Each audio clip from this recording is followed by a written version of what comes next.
Hey guys, and thank you so much for tuning in to this incredible episode of Legends of the Opera House. I am sitting with an incomparable person. He has just meant so much to the Opera House over the years. He's a true legend in Uvalde, just the community alone, but especially at the Opera House. We're honored to be talking to Dr. John Barnes today. It's so wonderful to be here with him. I am so thrilled to talk to you. Thank you for agreeing to be part of this. Thank you for making me a part of it. Oh, you're wonderful. I'm honored.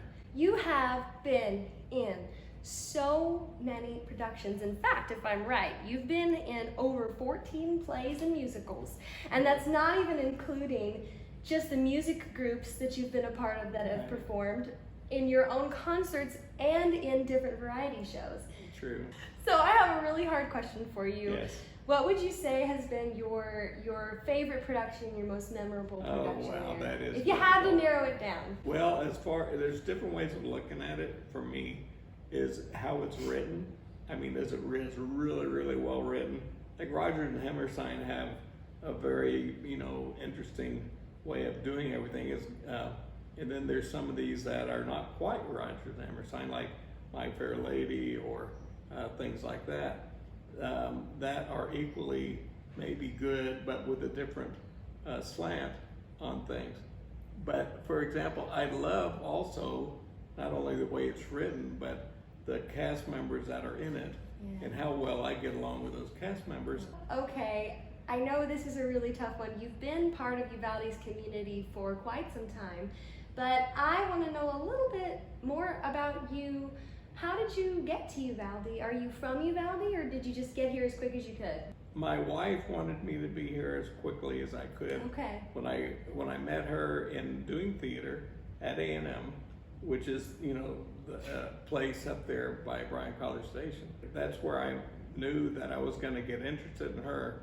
Was watching her with what she did, both in every aspect of theater.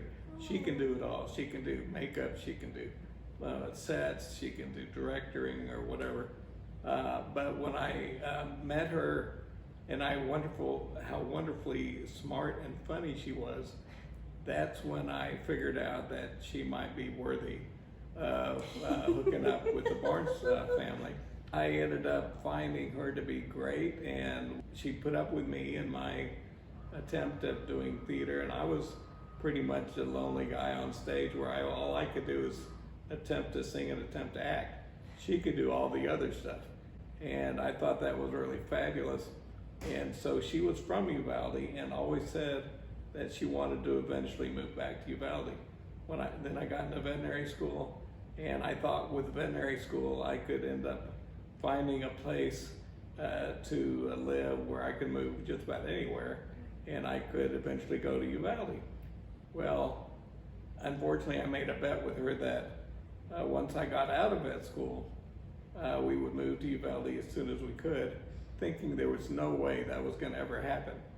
Because I moved to Del Rio first, and I did a show, The Music Man in Del Rio, and then about a year and a half later, opened up my own practice here. Next thing I know, we're in Uvalde.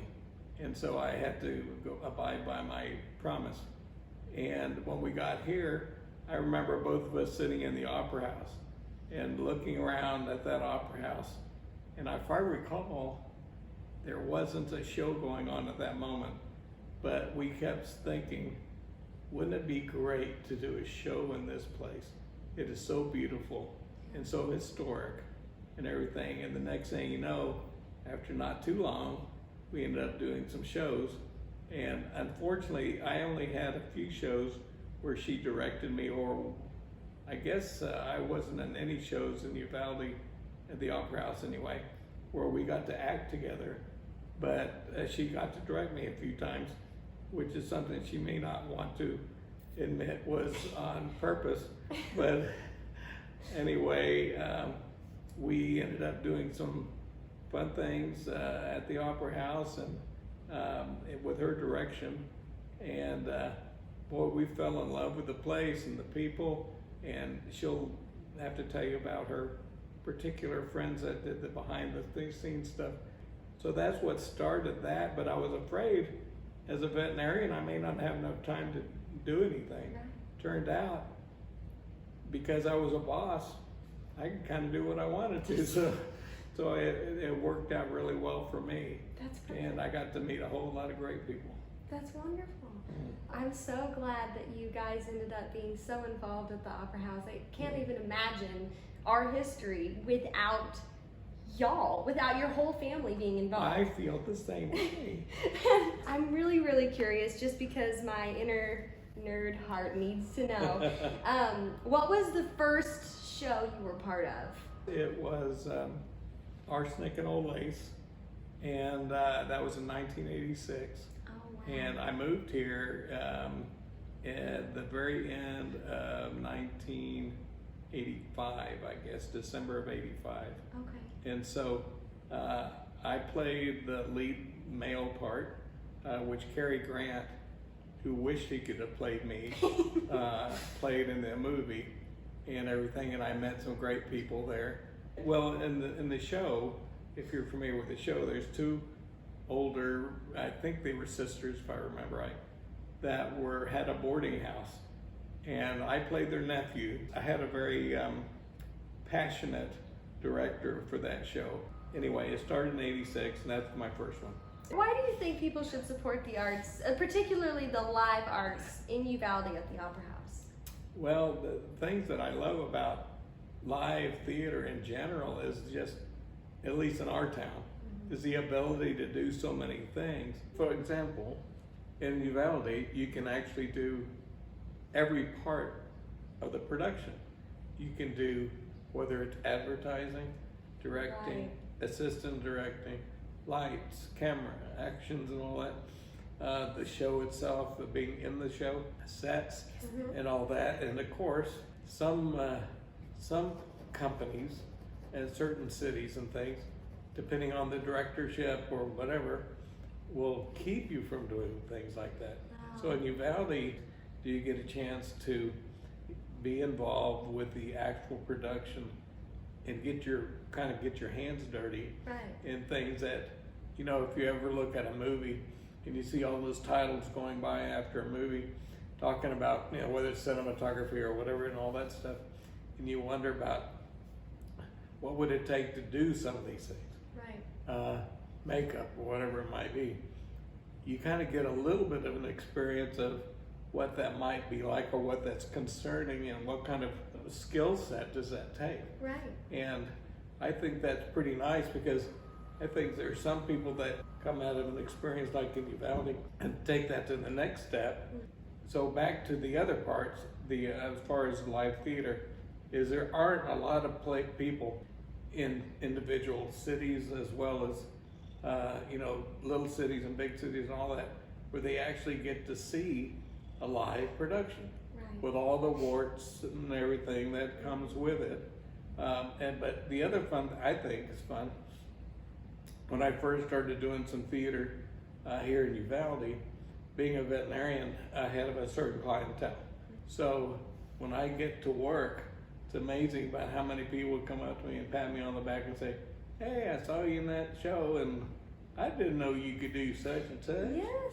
And I said, "Well, I didn't do a very good job, did I?"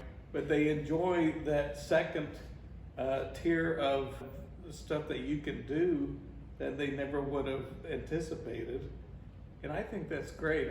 What is one thing that you just personally love? Something that just makes your heart sing when you perform at the Opera House? The audience. The one thing I love about this opera house, as opposed to, I've sung at the Opera House in Galveston before. Wow. And it's a big venue, and it's kind of cold. Right. Our opera house is much warmer. You have a closeness to the audience. If I can sort of brag. Okay.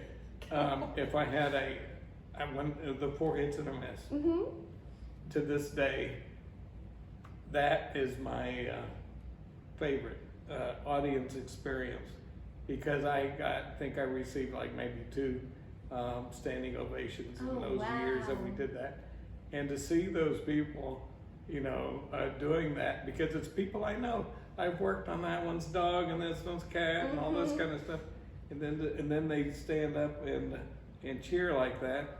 And I also feel good about the times when you're in these close-knit groups, like in my case, the Four Hits, where we've loved each other for a couple of months, maybe going through the show we're going to do, and we finally hit it, and we seem, by looking at the audience, we know we hit it right.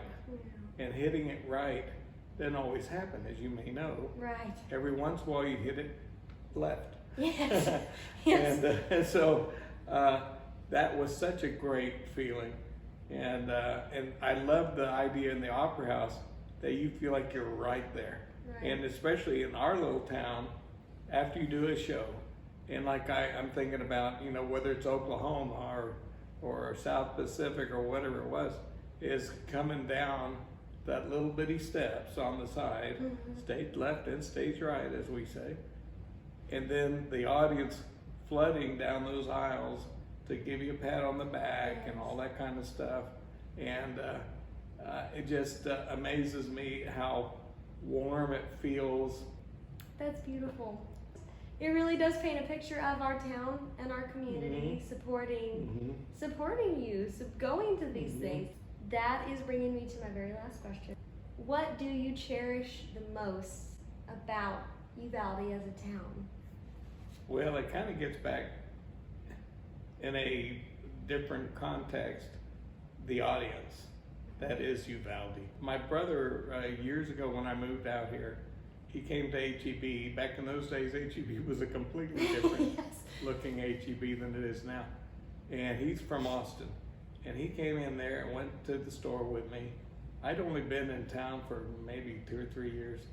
And as we're going through there and buying my goods and such, and my brother notices that I was bothered, quote unquote, by about 6 different people.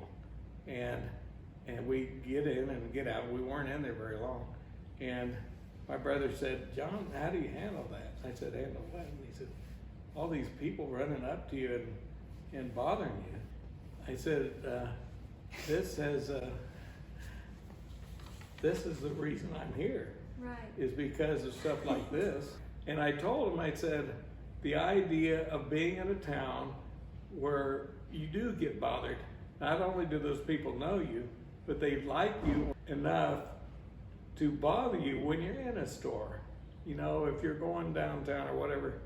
And I said, I like that. I mean, there's nothing wrong with that at all. He said, yeah, but it makes, your passage through the store slower or whatever. And I said, I know. It's great. I said, I love it. And I said, I wouldn't have it any other way. Of course, I'm that kind of a person. I'm kind of a social kind of guy. Yeah. A little social butterfly, don't you know? And some people don't like that, never will like that. I know one person that does not like being bothered by anybody, and I think they're missing out. Yeah. I think when our little lives come to an end, it's not going to be the ones that didn't talk to us that we're going to be, thinking about. It's going to be the ones that talk to us and missing or whatever. Right. No, that's very true. Well, thank you again. And thank you guys so much for tuning in. We are so thankful to have you guys watching our series. And one more time, thank you, Dr. Barnes. You're more than welcome.